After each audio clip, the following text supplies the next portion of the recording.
From Reminder Media, this is Stay Paid, a sales and marketing podcast on a mission to help you close more deals and retain more business. Hosted by the VP of Marketing, Josh Stake, and Reminder Media's president, Luke Acree. So get ready to hear the golden nuggets that will allow you to live a life of freedom tomorrow, but only if you take action today. Welcome to another Silver Dollar episode of Stay Paid. Today, Luke, guess what we're going to do? Tell a dad joke? At the end. Okay, at the stick end. around to the end. Stay tuned. You got to stay tuned. You got to stay tuned to stay You paid. got to stay tuned. No, today we're going to do a little bit of fan service. Okay. Because we're going to give something back. We surveyed our listeners. We asked them what topics they would like to learn more about. And the one that came in second place, only behind social media, is lead generation, with 60% of people saying that they wanted to know more about it. In fact, lead generation is so important, sales legend Zig Ziglar said, you are out of business if you don't have a prospect. And to get a prospect, you have to have a lead. Everybody wants leads, man. Yeah. So today we're going to talk about a specific niche of lead generation, and that is the lead magnet. So explain to us the lead magnet. I love this, Josh, man. You are on point today. I'm like relaxed and chilled over here. Josh is like, bam. All right. What is a lead magnet? Digital marketer defines a lead magnet as such: a noun, an irresistible bribe offering a specific chunk of value to a prospect in exchange for the contact information, right? So this is something that you would offer up to people that are on your site or that you're advertising to, people that you want to reach and connect with, that is so valuable they're willing to give you one of their most precious pieces of information, which is their email address or their phone number, in exchange for that piece of value. Just so you can nurture them. I actually fall trap to these all the time. I mean, I know I'm getting into it. I do them all the time. Yeah, I mean, well, we're going to record a Silver Dollar episode on email. So it's like, how do you actually nurture them after you get the lead magnet? So that's to come.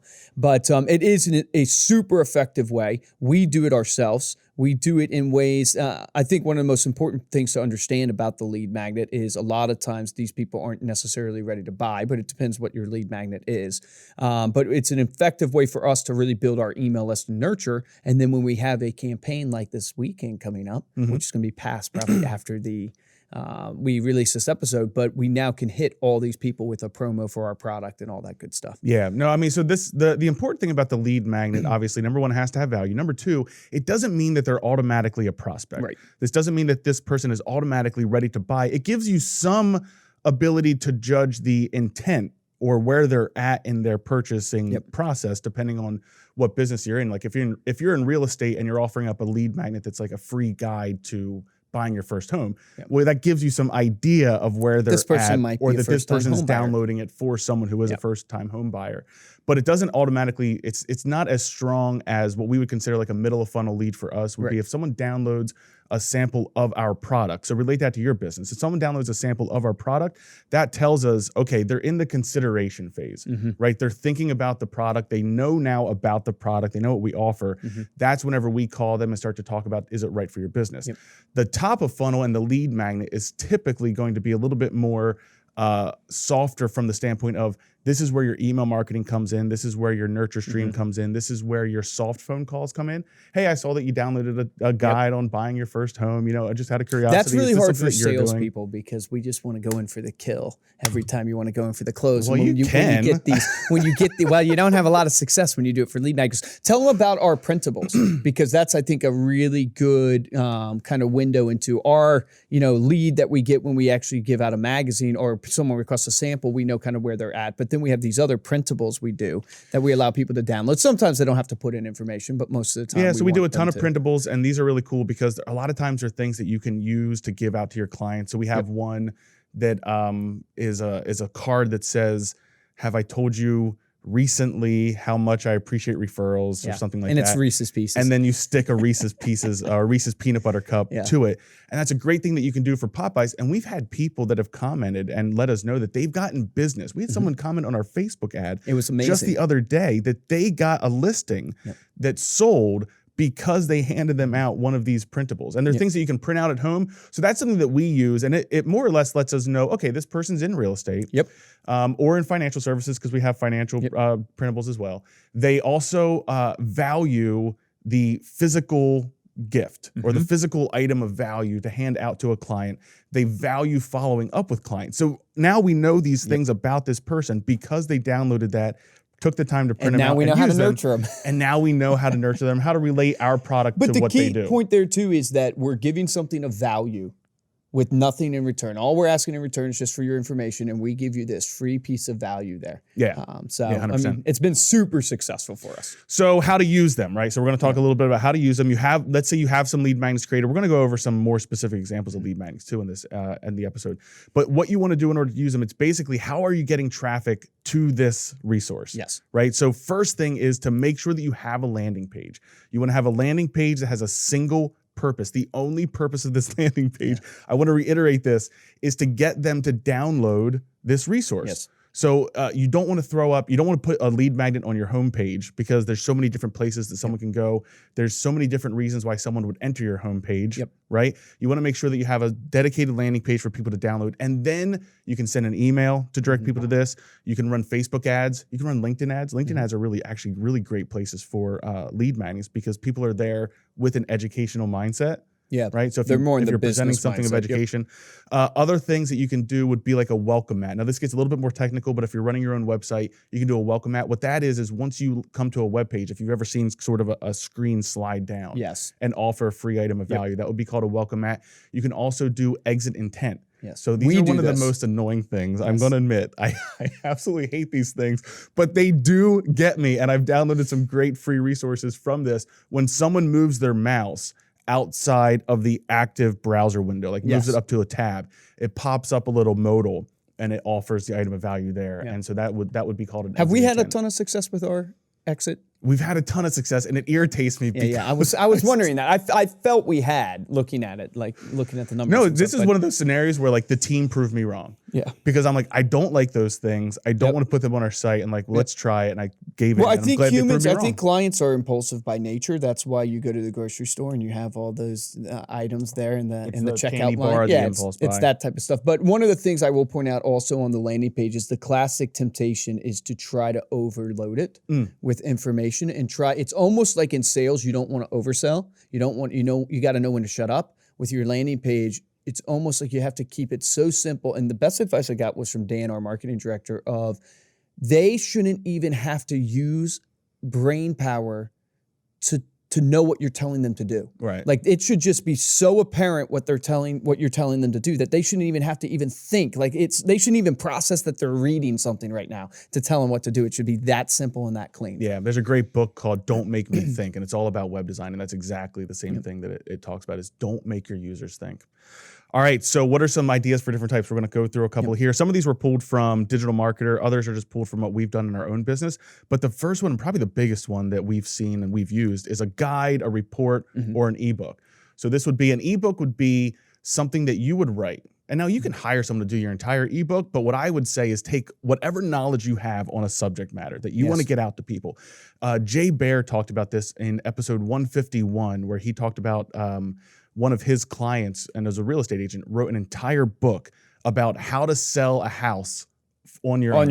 Right? And it directed it towards for sale by owners. Incredible example. Gave it out for free. Yeah. What ended up happening is like a 120-page book. Now, you don't have to write a 120-page book. But what ended up happening is by the time people got to like page 8, like, I don't want to do this. I'm going to hire a real estate agent. This real estate agent just gave me this book, so they must sell real estate. And it's a great example of being able to take the knowledge that you have and then go to a website like canva.com. We've talked about Canva in the past before with social media images. You can actually plug in. They've got stock images that you can use. You can build your own ebook online. You could go over to like Fiverr.com, Fiverr.com for $40. You can get someone to design your ebook for you. And then you start calculating the amount of leads that you're getting from that, how they ultimately translate or transfer into clients for you, and the ROI. Yeah. I mean, the easiest thing to think about is like, think about your industry, and the two categories I would kind of break it up into is for real estate agents, what are the prospecting activities you're doing? You're prospecting expireds, you're prospecting FSBOs, right? You're going after these certain categories. You might be prospecting or working with investors. What are the commonly asked questions or common pain points of a FSBO, of an expired listing, of an investor that's investing in a property, of a first-time home buyer? you have that data. You answer it every single day. So literally just sit down and write out. And if you don't want to write out, just take your phone and do talk to text type idea and literally talk out and then go back in there. And it's just a shortcut to give you the top 8 things you should know as a FSBO or as someone who's trying to for sale, on their own, or the top 8 things that happens to an expired listing. Such a great idea, because if you are calling expireds already, right? And you probably are if you're in real estate. Imagine how the conversation would go if they say, no, I'm not ready to relist, or I'm not working with anybody right now. If you were to instead say, well, keep me in mind versus, well, can I send you a free guide on what to do next, right? If you can send me your email address or your phone number, I'll text that over to you. Imagine who was it? Casella, Brian Casella or whatever, talked about what he would do with expired listings when he was on the phone with them is he would tell them everything they're about to hear. I thought that was brilliant. From every other agent, like, hey, you're going to hear this, that they have a buyer for you, or you're going to hear all these gimmicks and all these things that people do to try to get you. And that earned him so much trust because he then followed up with them and said, hey, just want to check and see how it's going. They're like, oh my goodness, what you said was going to happen actually happened to me. And so that's just translate that to a lead magnet, transfer that to an ebook or to just a little PDF that says, hey, these are the things you should expect if you're trying to sell your home on your own, or if you've experienced an expired listing, that type of idea. Yeah, absolutely. Other ideas, a cheat sheet, a handout, or a checklist. So you could put together a house hunting checklist. So build a checklist for what people should be looking for. We've run this in our own magazine before for our clients to send to their recipients of what you should be looking for as you're going around and looking at 80 different homes for your house hunting, which is a great opportunity there. A toolkit or a resource list. So put together like an Angie List style resource list of all your recommended contractors, your vendors, your shops, your restaurants, kind of a one-stop shop for the community or people that you would recommend. Post that onto your website, post that onto your Facebook page. That's phenomenal. Get people to download that, because everybody's always looking for a trusted resource, especially when it comes to something like contracting or where to go to have fun in the community. And you can use that even after for your clients when you sell them the home or whatever. Like, you can give that to them. That's awesome. Other opportunities, a webinar training. You could do a quiz or a survey. So one of the ones that we use, we ran this in our digital edition of the magazine, was what is your ideal dwelling place? So you get results like, is it city, is it rural, or is it suburban? And then each answer, like, you go through and check off the answers. Each one's worth a certain amount of points. And then at the end, it tells you where you're most likely, where you should live. You want to go live in the country? Well, didn't you just do a quiz where it was like your life expectancy? I did. That was a lead magnet. Literally, your life. Put your email in at the end to get your results. And now you are going to be marketed to probably for health products, right? Yeah, I would think. I don't know. Yeah, that's the whole idea of the site. Yeah, Josh is estimated to live to 71. Was it? It's 71 is my life expectancy. But my Jesse's face right now, she's like frowning.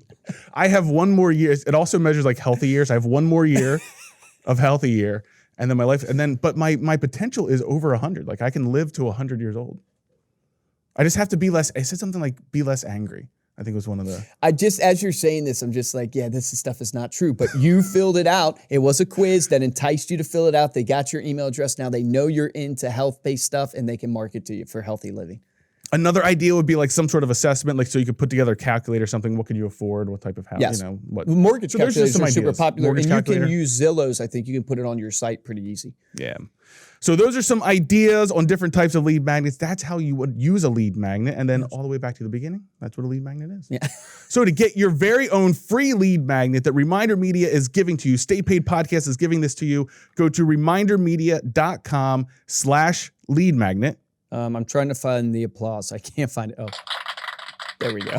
That's remindermedia.com/lead magnet. This is for real estate agents, a guide to buying your first home. You're going to get an editable PDF for first-time home buyers guide. You can edit the first page with your headshot, your logo, your contact information. So it's really cool that way. It also gives you a social media share image. So this is the image you can post on your social media and then link them directly to this. For all other industries, we have a total of 7 lead magnets on our site right now. So you can head on over to staypaidpodcast.com. We're going to include the links to our lead magnets page where you can access all of those. And then as we wrap up this podcast, I just wanted to give out a quick shout out to all of our listeners that took our free PI assessment. We had gotten a ton of submissions. Can you guess what the highest percentage profile of Stay Paid listeners was? I'm going to say a promoter. It was a collaborator. Oh, it's an Producer Ariel is a collaborator too. So a collaborator are natural team players. They're known to be understanding, people-oriented, and persistent. They thrive in and help contribute to a culture of teamwork.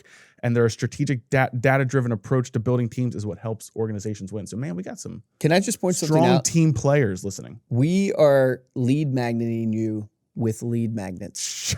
Isn't that awesome? Like, think about that, guys, as you're listening to this podcast. We're lead magneting you. Like, we love you guys, obviously. We want you to listen to more of our stuff and check out more of our stuff. But I think that's amazing. It's cool. It's valuable. The second most. I'm thinking Josh is like, I can't believe you said that. Hey, I want the world to know. No, I don't care, of course. The second most was Maverick. So that makes, Okay, that makes a lot of sense. Yeah. Our CEO is a Maverick. Yep. Only had one venture. We're a rare breed, Diane. You know who you are, you and me. Ventures. You can take the free assessment at remindermedia.com/staypaidpi, and we're actually going to email you the results. So it gives you not only what type of profile you are, but it gives you a whole additional page describing like, hey, what drives you, in what situations do your strengths shine, what are some of your weaknesses or things to watch out for. So it's very cool. If you're interested in supporting the show, there's two ways we ask you to do that. First way is to head on over to iTunes, drop us a 5-star rating, and leave a comment. And the best way is to tell a friend about the episode or about the podcast. We're trying to reach number 1. We snuck back up to like number 34, I think. Yeah, last we're week. consistently in the top 100, and I mean really the top 70. Top 70, but we kind of float in the 50s a lot. Yeah, we've heard that new subscribers is how iTunes does their rankings. So we just need you guys to get us a couple of new subscribers. That's all we're asking for. Thank you very much for doing that, by the way. And if you want to get hold of me or Luke, you can email us directly at podcast@remindermedia.com, or you can reach us on Instagram. We are at Stay Paid Podcast. We are also Stay Paid Podcast on Facebook as well. For this episode, I'm Joshua Stike. Guys, and I'm Luke Acree. Take advantage of the free lead magnets that we're giving you. We also have a webinar on our website and on our YouTube channel that teaches you literally how to promote a lead magnet ad on Facebook. We walk you through the Facebook ad manager. We show you how to do it. It's completely free. So you can take the lead magnet, go watch that webinar, and literally now start producing leads for your business. Remember this, the difference between a top producer and a mediocre producer is top producers take action. Take action on that today.